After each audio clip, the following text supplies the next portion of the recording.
South India shopping mall, the wedding మంత్ర, సరికొత్త wedding collection, south India shopping mall.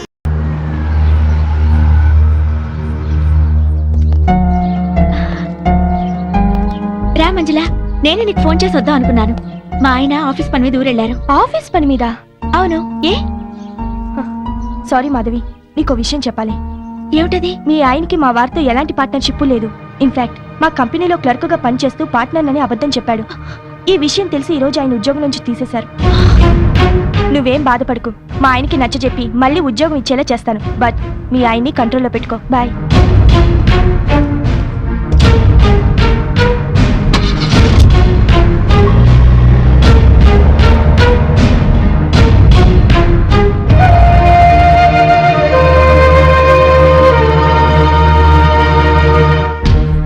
మీ ఆయనకి మా వారితో ఎలాంటి పార్ట్నర్షిప్ లేదు. ఇన్ఫాక్ట్ మా కంపెనీలో క్లర్క్ గా పనిచేస్తూ పార్ట్నర్ అని అబద్ధం చెప్పాడు.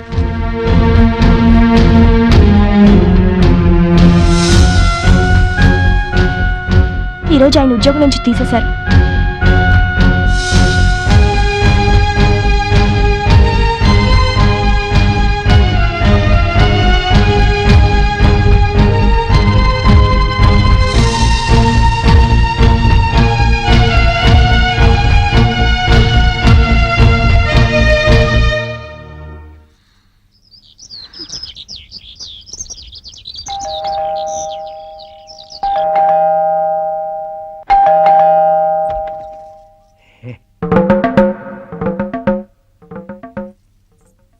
అనుకోకుండా ఊరెళ్లాల్సి వచ్చింది. నీకు ఫోన్ చేశా కదా, అయినా అంత కోపమా? రాత్రి భోజనం చేసావా? నేను లేనని తినకుండా పడుకున్నావా? నా కోసం ఫోన్లు ఏమైనా వచ్చాయా? ఏంటి వినపడలేదా? పిలుస్తున్నా వినిపించుకోకుండా వెళ్ళిపోతావే? చిట్ ఫండ్ కంపెనీలో గుమస్తాకి అంత చికాకు అక్కర్లేదు. నీకేం తెలుసని మాట్లాడుతున్నావు? ఉద్యోగం ఊడిందని తెలిసి. అంటే మాధవి, నేను చెప్పేది విను. ఏంటి వినేది? ఎంతో ప్రేమగా నటించి ఎందుకు ఇలా మోసం చేశారు చెప్పండి. శ్రీనివాస్, శ్రీనివాస్, ఏవయ్యా శ్రీనివాస్, ఓసారి బయటకు వస్తావా? మీ అమ్మా నాన్న వచ్చారు. ఓసారి బయటికి రావాయా?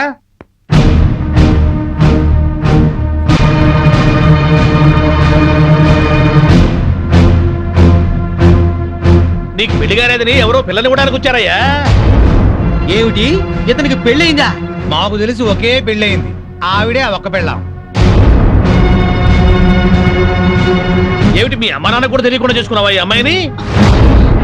అవ్వా, మా సంగతి తెలియక వాళ్ళు నీకేదో పెళ్లి సంబంధం తీసుకొచ్చారయ్యా. ఏంటండి ఈ నాటకం? మీ అమ్మా నాన్న దివిసీమ తుఫాన్లో చచ్చిపోయారని చెప్పి నన్ను పెళ్లి చేసుకున్నారు. వాళ్ళు బతికుండగా అలా చెప్పడానికి సిగ్గుగా లేదు. అమ్మా, దివిసీమ తుఫాన్ లో కొట్టుకుపోయిన వాళ్ళ అమ్మా నాన్న మొన్న వచ్చిన సునామీకి ఒడ్డు కొట్టుకొచ్చుంటారు. అతనే వరకు ఏమిట్రా ఇదంతా? మాతో ఒక్క మాట చెప్తే నీ పెళ్లి మేం కాదంటావా? అది కాదు నాన్న. చేసింది చాలే, సమర్థించుకోకు. నువ్వే మనిషివా, ఇలా చేస్తావు అనుకోలేదు. మీకేం చేశాడండి? చీట్ చేశాడండి. ఫోన్ తో సహా నా ఆఫీస్ అద్దెకిస్తే నాకు తెలియకుండా నా సంతకం ఫోర్జరీ చేసి ఎస్టీడీ కనెక్షన్ తీసుకుని 50,000 బిల్లు చేశాడు. పైగా 2 నెలల నుంచి ఆఫీస్ అద్దె కూడా కట్టలేదు. ఆగండి రమణ, ప్రతి నెల ఈయన అద్దె డబ్బు నీతో ఇచ్చి పంపించట్లేదు? ఆ డబ్బులు మేము వాడుకున్నాం సార్. ఛీ! మరి ఎస్టీడీ గొడవ ఏంటి? ఆయన సంతకం ఫోర్జరీ చేసి ఎస్టీడీ కనెక్షన్ తీసుకున్నాం. పబ్లిక్ అందరితో ఫోన్లు చేయించి ఆ డబ్బుతో దుబాయ్ వెళ్ళాలనుకున్నాం. డబ్బు తీసుకున్న ఏజెంట్ మోసం చేశాడు. దయచేసి మమ్మల్ని పోలీసులకు పట్టించకండి సార్. విన్నావుగా, అగ్రిమెంట్ రాసి ఆఫీస్ అద్దెకి తీసుకుంది నువ్వు. ఈ బిల్లు డబ్బు ఆ 2 నెలల అద్దె కట్టకపోతే అరెస్ట్ అయ్యేది కూడా నువ్వే. ఏం శ్రీనివాస్, నా బాకీ తీర్చకుండా ఇంకా ఇలా అప్పులు చేసావా? నీ ఉద్యోగం చూసి నీకు 2 లక్షలు అప్పు ఇచ్చాను, ఇప్పుడు అది పోయింది. నా బాకీ ఎలా తీరుస్తావు? ఏమైనా పెద్ద మనిషి, ఈ నిక్షేప రాయుడికి మళ్ళీ పెళ్ళా? తల్లి తండ్రి బ్రతకుండగానే చచ్చిపోయారని పెళ్లి చేసుకున్న వాడికి నా పిల్లని వాళ్ళ?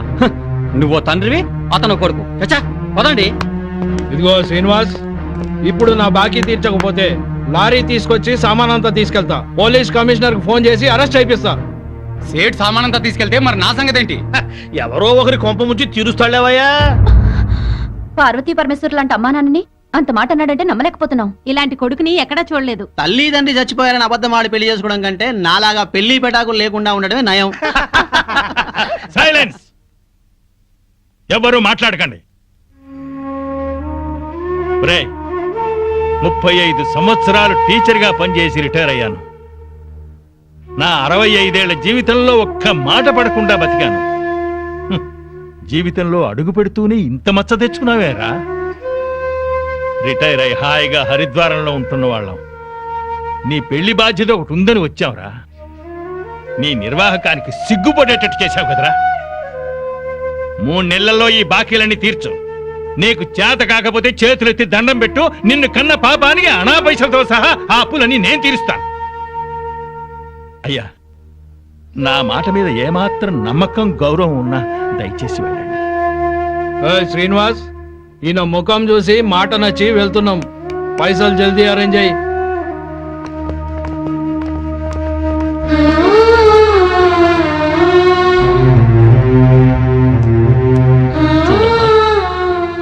వీడి తెలివికి చదువుకి ఈ అప్పులు తీర్చడం అంత కష్టమైన పని కాదు. ఒరేయ్, చచ్చిపోయిన నీ తండ్రికి తద్దినం పెట్టకపోయినా పర్వాలేదు, చేసిన అప్పులు తీర్చరా. అప్పుడే ఆ తండ్రి ఆత్మకి శాంతి.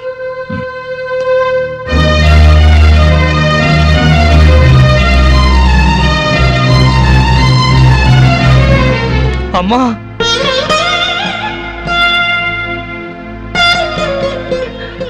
చచ్చిపోయిన మీ అమ్మ ఎక్కడున్నా నువ్వు బాగుండాలని కోరుకుంటుంది బాబు.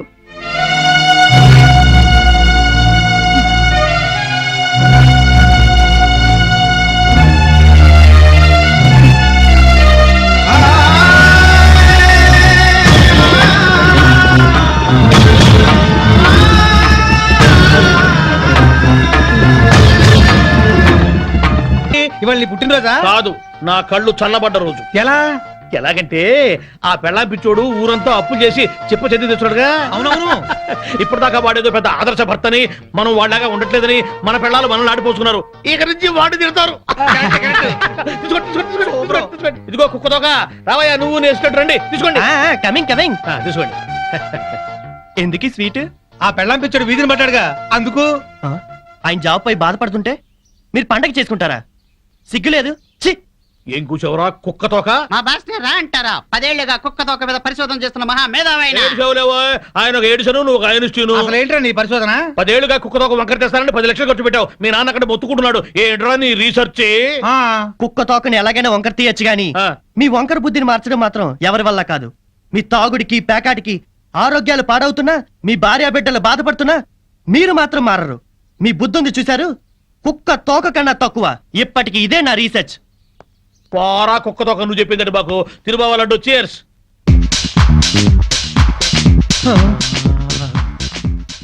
ఈ మెరుపు తీగ ఎవరు బావా? ఫ్యాషన్ టీవీలో పెట్ట మన కాలనీలోకి నడిచొస్తున్నట్టుంది కదూ. అవును.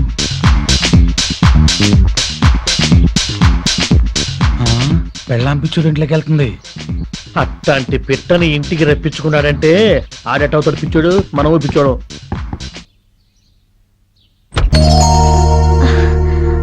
శ్రీనివాస్ ఉన్నాడా అండి? మీరెవరు? నేను శ్రీను చిన్ననాటి స్నేహితులు.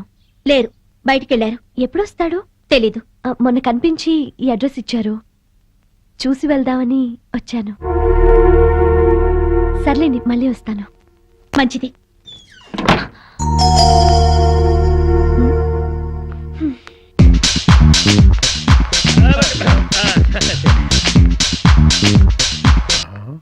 ఆ మాధవి ఈ పిల్లని వెళ్ళగొట్టి బళ్ళును తలుపేసుకుందంటే ఇదేదో టీవీ సీరియలే బావా. ఎర్ర పిల్ల తెల్లమొహం వేసింది బావా. ఇది ఫస్ట్ ఎపిసోడ్. హాయ్ ప్రియా, ఏంటి ఇటు నుంచి వస్తున్నావు? మా ఇంటికి వచ్చావా? అవును, నువ్వు లేవని వచ్చేసా. ఓహో, మా ఆవిడ బాగానే మాట్లాడిందా? పద ఇంటికి వెళ్దాం. ఇప్పుడు కాదులే, తీరిగ్గా తర్వాత ఎప్పుడైనా వస్తాను. వచ్చి నీ పెళ్లి పుస్తకం చూస్తాను. నా పెళ్లికి శుభలేఖే లేదు, పెళ్లి పుస్తకం కూడానా? కాఫీ తాగుతూ మాట్లాడుకుందాం, పద. సరే.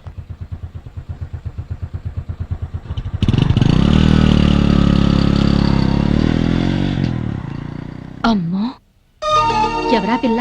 ఆ డ్రెస్ ఏంటి, అవతారం ఏంటి? ఎంతకి తెగించాడో చూసావా? అవును, మాధవ్ అన్ని రకాలుగా అన్యాయం చేస్తున్నాడా ఏంటి? నాకు అదే అనిపిస్తుంది. ఏంటో. Madhavi,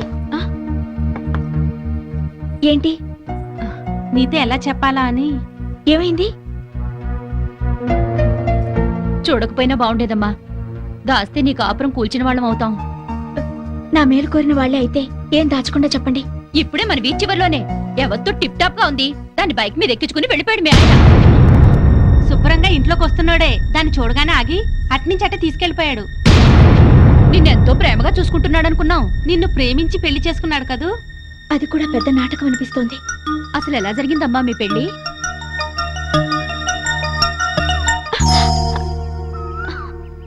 good morning Madhavi, I love you.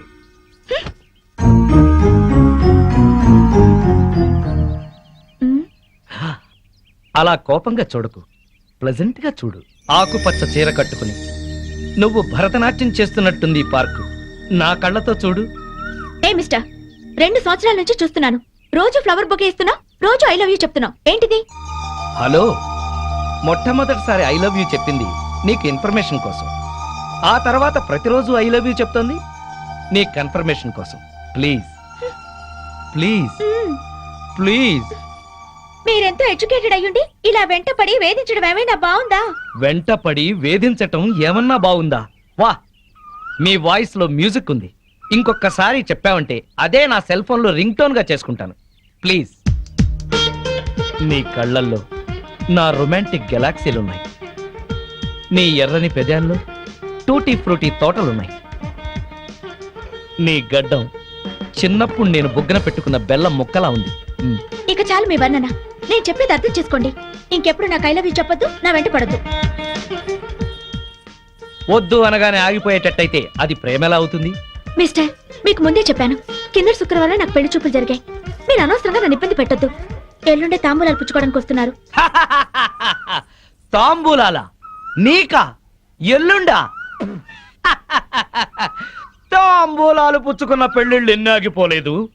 ఆఖరి నిమిషంలో తాళి కట్టేటప్పుడు ఆగండి అని ఎన్ని పెళ్లిళ్ళు ఆగిపోలేదు. సో నా హోప్ నాకుంది. ఏంటండి మీకున్న హోపు? తల్లి తండ్రి ఉన్నవాడికి మా అమ్మ నాన్న నన్నిచ్చి పెళ్లి చేయరు. అత్త మామల ఆరలతో మా అక్క ఆత్మహత్య చేసుకుంది. ఉన్న ఒక్క కూతుర్ని నేను. మా అమ్మ నాన్న ఇష్ట ప్రకారమే నేను పెళ్లి చేసుకుంటాను. దయచేసి నన్ను మర్చిపోండి. నువ్వేం వరి అవ్వకు బాసు. నీ లవర్ కుదిర్చిన మ్యాచ్ చెడగొట్టి నీకు మ్యాచ్ ఫిక్స్ చేసే బాధ్యత నాది. నోరు మూసుకో. నా పెళ్లి ఎలా చేసుకోవాలో నాకు తెలుసు. మరి అదే నీ మ్యారేజ్ ట్రయల్స్ నువ్వే వేసుకున్నావు అనుకో, చాలా చీప్ గా ఉంటది. నాలాంటి ఎదో ఎవడన్నా పెళ్లి పెద్దగా వెళ్ళి 1000 అబద్ధాలు ఆడైనా నీ మామ బుర్ర గిర్రని తిప్పి నీ కాలు కడిగిచ్చాను అనుకో, క్రెడిట్ నాకు, ఆ రెస్పెక్ట్ నీకు. చైతి, వెంటనే వెళ్ళి 1,00,000 అబద్ధాలు ఆడైనా సరే నా లవ్ ని సక్సెస్ చేయి. ఇలా అన్నా బాగుంది. ఇప్పుడే వెళ్ళి ముహూర్తాలు పెట్టిస్తాను. నువ్వు 3 ముళ్ళు వేసుకో, 3 నిద్రలు చేసుకో. జై ఘటోత్కజ. నీ బోడి రాయబారం చాలు, నోరు మూసుకుని వెళ్ళు. Mind your tongue. నాది బోడి రాయబారమా? బోడి నువ్వు, బొత్సు నేను. చెప్పుచ్చు కొడతాను. పిచ్చివాగుడు అక్క, పో బయటికి. వెళ్తాను. అయినా నా ఫ్రెండ్ లాంటి వాడిని అల్లుడిగా చేసుకునే అర్హత నీ మొహాన రాసిలేదు. ఏంట్రా నీ ఫ్రెండ్ గొప్పతనం? అది చెప్పే వెళ్తాను. పసితనంలోనే వాళ్ళమ్మా నాన్న దివిసీమ తుఫాన్ లో కొట్టుకుపోయినా అనాథగా పెరిగి స్వయం కృషితో MBA చేశాడు. బిజినెస్ చేస్తూ 2 చేతులా సంపాదిస్తున్నాడు. 4 చేతుల నాలాంటి వాళ్ళని ఆదుకుంటున్నాడు. నువ్వేనాడైనా ఒక పేద విద్యార్థికి ఫీజు కట్టావా? పుస్తకాలు కొనిచ్చావా? కనీసం నీ పాత బట్టలు పని వాళ్ళకైనా ఇచ్చావా? అదే నా ఫ్రెండ్ ఎంతో మందికి సహాయపడుతున్నాడు. నువ్వు నీ కూతురికి బిల్ గేట్స్ కొడుకుని తేయగలవేమో గానీ నా ఫ్రెండ్ లాంటి ప్రేమికుని తేలేవు. మైండెడ్. మా అమ్మా నాన్న దివిసిన్ తుఫాన్ లో కొట్టుకుపోయారని చెప్తావా? సెంటిమెంట్ కోసం అని చెప్పాను. అయినా నువ్వేగా 1,00,000 అబద్ధాలు ఆడైనా నా లవ్ సక్సెస్ చేయమని చెప్పింది. మరి ఇప్పుడు కొడతావే? 1,00,000 అబద్ధాలు ఆడినా సరే కొట్టేవాడిని కాదురా. హాయిగా ఉన్న మా అమ్మా నాన్న చచ్చిపోయారని చెప్తావా? తీస్తా. పార్టీ ఇస్తావనుకుంటే పార్టీ తీస్తున్నావు బాసు. నోరెత్తితే చంపేస్తా. బాసు, సింపుల్ గా ఒక అబద్ధం ఆడాను, సింపతి వర్కౌట్ అయింది. నువ్వు కూడా అదే మంటే బాసు. విచిత్రమైన సుముహూర్తం. తాంబూలాలు పుచ్చుకుందామా? కానివ్వండి. ఓం ధ్రువంతే. ఆగండి. మాధవి, నీకు పెళ్లి తాంబూలాలు జరుగుతున్నందుకు నా అభినందనలు. నేను ప్రేమలో విఫలమైనందుకు నా ఆత్మాహుతి. ఏంటి అఘాయిత్యం బుద్ధి లేకుండాను ఈ సంబంధం చెడగొట్టాలని వచ్చావా? సార్, నేను మీ అమ్మాయిని ప్రేమిస్తున్నాను. ఆ విషయం మీ అమ్మాయికి చెప్పాను, మీకు చెప్పాను. కానీ మీరు పట్టించుకోలేదు. నేను 2 చేతులు సంపాదిస్తున్నాను. నన్ను కాదనడానికి, అతన్ని అవునడానికి కారణం ఏమిటి? నీకు చెప్పాల్సిన అవసరం లేదు. ముందు బయట మీతో నాకు మాటలు అనవసరం. చూడు మిస్టర్, 2 సంవత్సరాల నుంచి 2 కాళ్ళు అరిగేలా మాధవ్ చుట్టూ తిరిగాను, 2 చేతులు అరిగేదాకా లవ్ లెటర్స్ రాశాను. మాధవి, నిన్ను నాకిచ్చి పెళ్లి చేయమని మీ నాన్న అడిగాను, బతిమాలాను. కానీ నా మాట వినిపించుకోకుండా ఈ తాంబూలాలు ఏర్పాటు చేశాడు. కంగ్రాట్స్.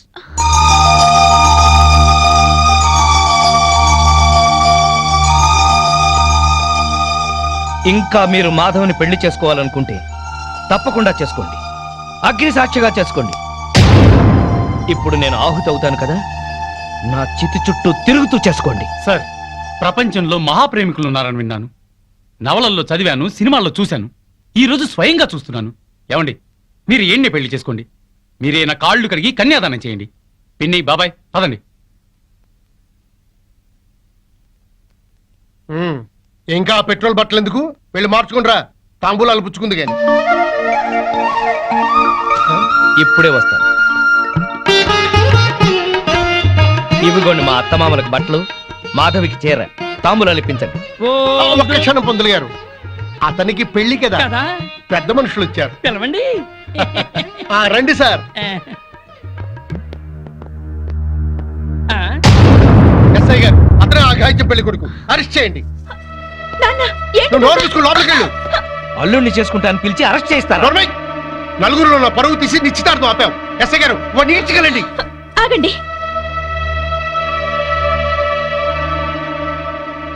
ఇతనంటే మీకు ఇష్టమేనా?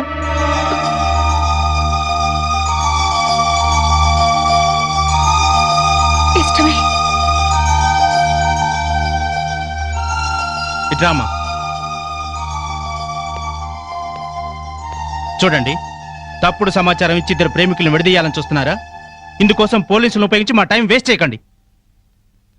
చూడమ్మా, మీ పెళ్లికి పెద్దలు అడ్డం చెప్తున్నారని రిపోర్ట్ రాసిస్తే మీ పెళ్లి మేం జరిపిస్తాం, లేదా తాంబూలాలు చెడగొట్టిన దానికి ఇతను అరెస్ట్ చేయాల్సి ఉంటుంది. వద్దు, అరెస్ట్ చేయకండి. గుడ్, అలాగని మీరు రిపోర్ట్ రాసివ్వండి. పదండి.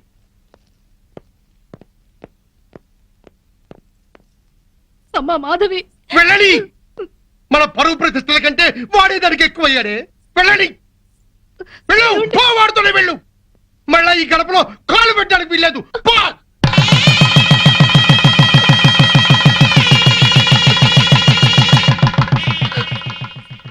అలా నమ్మించి నటించి పెళ్లి చేసుకున్నారు. బాగుంది నీ పెళ్లి కదా. కష్టపడి ఇష్టపడి పెళ్లి చేసుకున్నావు, కానీ అబద్ధాలాడి నెత్తి మీదకి తెచ్చుకున్నావు. సారీ. ఇప్పుడే సహనంగా ఉండి తన మనసుకి తగినట్టుగా నడుచుకో. తన నీకోసం అమ్మా నాన్నలు కూడా వదిలేసి వచ్చింది. కోపంలో ఒకవేళ తనేమన్నా అన్నా నువ్వే సర్దుకుపో. నువ్వు మాత్రం సర్దుకుపోకు. పెళ్ళైన కొత్తలో మా మొగుళ్ళని కంట్రోల్ చేసుకోలేకే ఇప్పుడు ఇలా కష్టపడుతున్నావు. అవును, ఆ వగలాడిని ఎవతనో బైక్ మీద ఎక్కించుకెళ్ళాడుగా, రాగానే అదేంటో కనుక్కో. మా చెల్లెల్లాంటి దానని చెప్తున్నావు అమ్మా. జాగ్రత్త అమ్మా. ఉంటావే.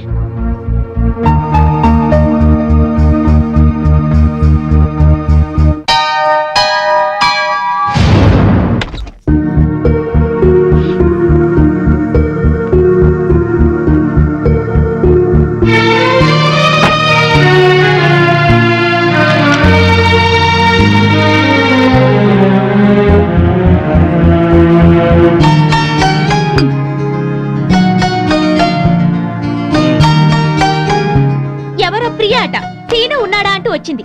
నువ్వేం చెప్పావు? లేరుగా, అదే చెప్పాను. కాఫీ అయినా ఇచ్చావా? ఇంట్లోకి పిలిచి కూర్చోబెట్టే మనిషిని అనిపించలేదు, అందుకే గుమ్మాలోంచి పంపించాను. నువ్వు మనిషిగా ఆలోచిస్తే ప్రియ మంచిదిగానే కనిపించింది. ఇంటికొచ్చిన అతిథిని అవమానించడం సంస్కారం కాదు. మీ సంస్కారం ఏంటో తెలిసాకే మీకోసం వచ్చిన వాళ్ళందరినీ అనుమానించాల్సి వస్తుంది. అవును, దాన్ని మీరు బైక్ మీద ఎక్కించుకుని తీసుకెళ్లారంటగా, ఎవత్తది? దానికి మీకు ఏంటి సంబంధం? స్నేహం. ఆ అమ్మాయి నా చిన్ననాటి స్నేహితురాలు. నేను నమ్మను. మీరెన్ని రకాలుగా అయినా అబద్ధాలు ఆడతారు. మీరు చేసిన అప్పులకి, ఆడిన అబద్ధాలకి ఇరుగు పొరుగు దగ్గర తలెత్తుకోలేక చూస్తున్నాను.